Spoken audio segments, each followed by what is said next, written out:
बर्राम दादाजी अबे चमुआ बड़ा हीरो बन रहा है, क्या बात है? ससुराल जा रहे दादाजी। ससुराल जा जा, ठीक से सुन सुन, ससुराल जा रहा है ना, सावधानी पूर्वक जाएगा, सावधानी पूर्वक आएगा, समझा? मेरा बात तो समझ रहा, बेटा चमुआ का चमुआ मत रहना, सावधानी पूर्वक जाना, ठीक है? नमस्ते बाबा जाओ, जी। जाओ बेटा, नमस्ते जाओ। नमस्ते भैया। ठीक है बेटा, जा। अरे ससुराल के मोह माया। One hour later.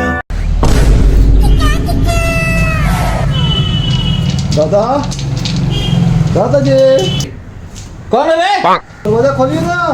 साला भिखारी लोग परेशान कर देता, ले पकड़, ठीक है? बार बार डिस्टर्ब करता। दादाजी हाँ हाँ, अरे चमुआ तू है?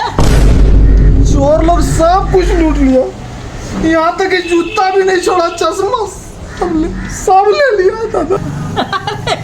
चमुआ गया था कैसे हीरो बन के, आया तो भिखारी बन के। अरे भिखारी कहीं का, चल अंदर चल।